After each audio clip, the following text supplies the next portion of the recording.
Dans l'épisode 8, nous voyons 3 des personnages les plus intéressants de la saison se rapprocher de Dexter plus que jamais. Ángel Batista manque de peu d'attraper Dexter en pleine salle de mise à mort avec une victime pour finir par passer pour complètement fou quand il appelle la police de New York. L'inspecteur Claudette Wallace commence à creuser plus profondément dans l'affaire du boucher de Bay Harbor, montrant qu'elle pourrait devenir obsédée par cette affaire comme elle l'a fait avec l'éventreur de New York. Et après que Charlie ait exprimé ses soupçons, à la fin de l'épisode 8, Prater confirme ses suspicions quand il réalise que Red n'est pas l'homme que Charlie avait vérifié. Ce qui soulève la question, qui découvrira le secret de Dexter en premier? Dans cette vidéo, nous explorerons comment, et si Leon Prater, Ángel Batista et l'inspecteur Claudette Wallace trouveront la preuve que Dexter est le boucher de Bay Harbor et ce que cela pourrait signifier pour le reste de Dexter Résurrection. Commençons. L'épisode 8 montre Batista se dirigeant vers le désastre.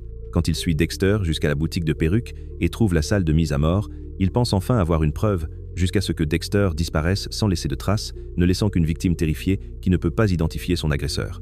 La réaction de la police de New York montre à quel point Batista est tombé bas. Quand Wallace appelle Quinn, elle apprend que Batista n'est même plus policier.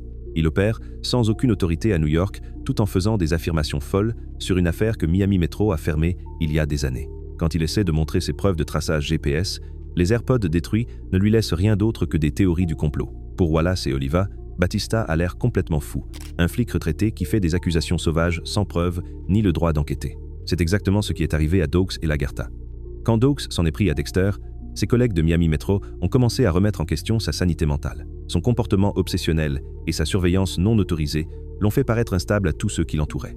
Lagarta a fait face au même problème quand elle a rouvert l'affaire du boucher de Bay Harbor. Ses collègues officiers pensaient que le chagrin la poussait à poursuivre des théories du complot. Maintenant, Batista est pris dans la même situation. Il connaît la vérité sur Dexter, mais ne peut pas la prouver.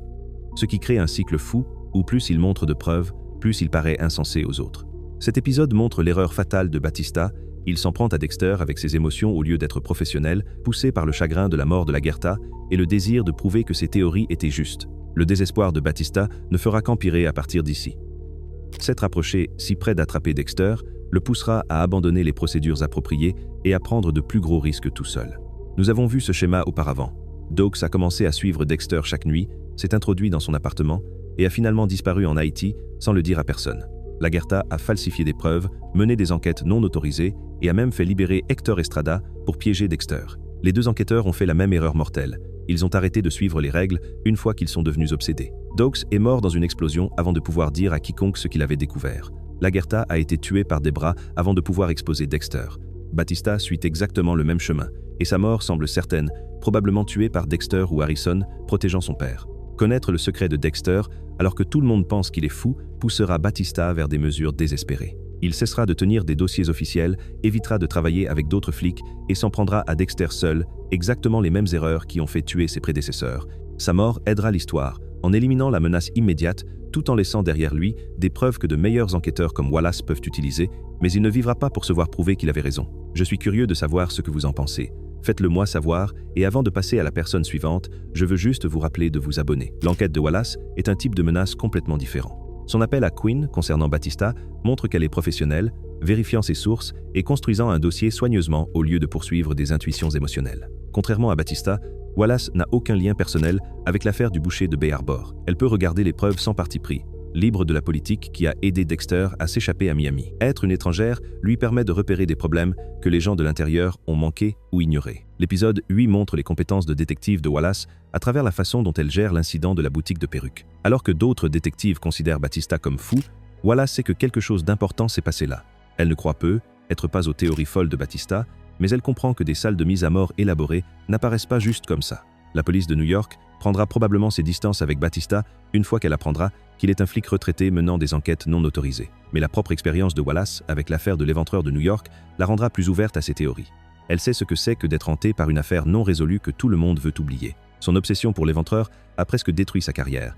Donc elle comprend les enquêteurs qui poursuivent des affaires au-delà des limites normales. Cette expérience partagée poussera Wallace à creuser plus profondément dans les dossiers du boucher de Bay Harbor que Batista a mentionné. Contrairement à Batista, elle est une meilleure détective, plus organisée, moins émotionnelle, et encore une flic active avec un accès approprié aux bases de données et aux ressources. Là où Batista travaille par désespoir et chagrin, Wallace abordera l'affaire professionnellement. La personnalité obsessionnelle de Wallace, montrée à travers sa fixation sur l'affaire de l'éventreur de New York, la rend uniquement dangereuse pour Dexter.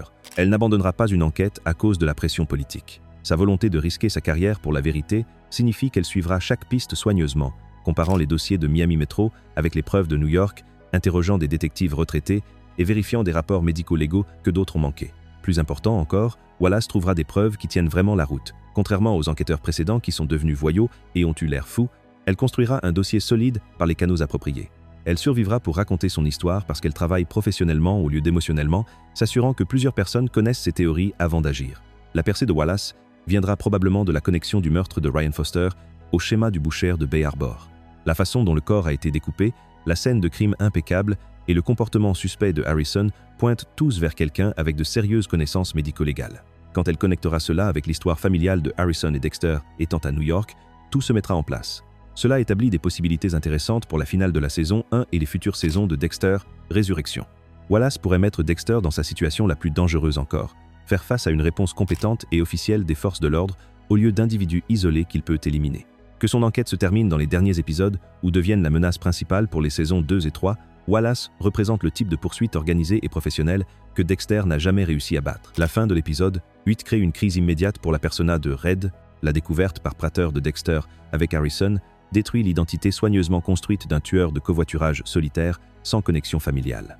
Cette contradiction force Dexter dans une situation impossible, maintenir le mensonge et risquer l'exposition, ou révéler des vérités partielles qui pourraient mener à de plus grandes découvertes. L'organisation de Prater opère en dehors des canaux normaux des forces de l'ordre, les rendant imprévisibles. Ils ont des ressources, des connexions et une volonté d'opérer dans des zones grises légales que les enquêteurs traditionnels n'ont pas.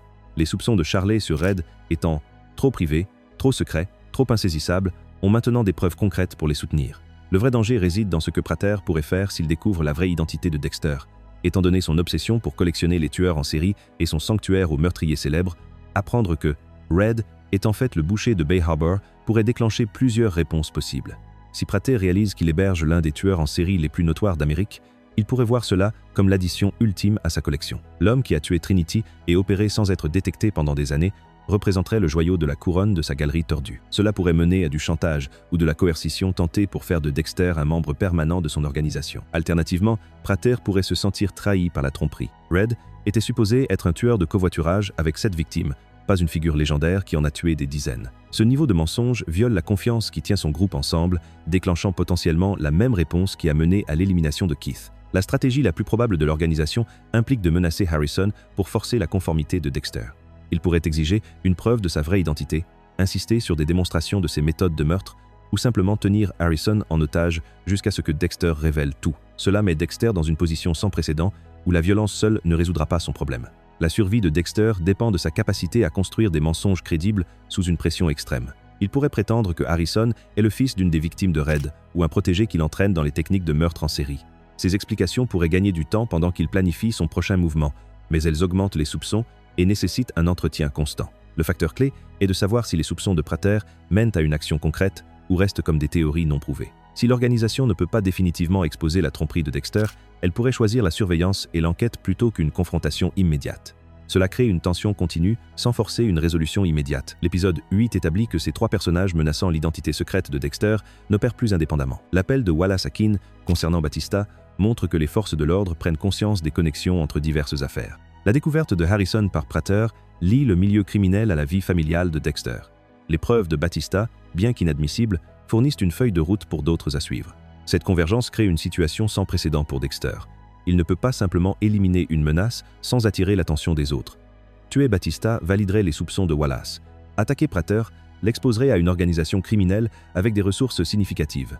Toute réponse violente risque de confirmer les théories mêmes qu'il essaie de supprimer. Pour la première fois dans la série, Dexter fait face à un scénario où ses solutions habituelles, meurtre, manipulation et fausse direction, pourraient ne pas être suffisantes. Les angles multiples d'enquête signifient que même des découvertes partielles par un groupe pourraient fournir des preuves cruciales pour les autres. Cela force Dexter en territoire inexploré où la survie dépend de quelque chose d'autre que la violence. Il pourrait avoir besoin de compter sur le soutien de Harrison, utiliser sa connaissance d'autres criminels comme levier ou considérer des options précédemment impensables comme la négociation ou la retraite stratégique. Basé sur les schémas narratifs et les trajectoires de personnages établis à travers l'épisode 8, l'inspecteur Claudette Wallace représente la menace à long terme la plus dangereuse pour le secret de Dexter.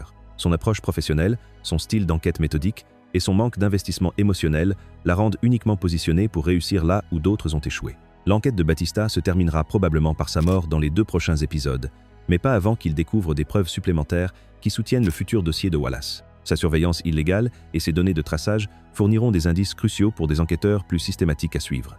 L'organisation de Prater découvrira que Red n'est pas qui il prétend être, mais leur nature criminelle signifie qu'ils sont plus susceptibles de poursuivre le chantage ou la coercition que l'exposition légale. Ils représentent un type différent de menace continue, une que Dexter pourrait avoir besoin de gérer par négociation plutôt que par élimination. Alors que pense qu'il va vraiment se passer? Donc pour conclure, je pense que Batista découvrira les preuves qu'il chasse que Dexter est le boucher de Bay Harbor au prix de sa vie. Dexter s'achètera du temps avec Prater à travers les mensonges élaborés que nous savons qu'il maîtrise si bien, et Claudette regardera profondément dans l'affaire BHB après la mort de Batista. Faites-moi savoir ce que vous en pensez, et si vous avez apprécié la vidéo, assurez-vous de vous abonner.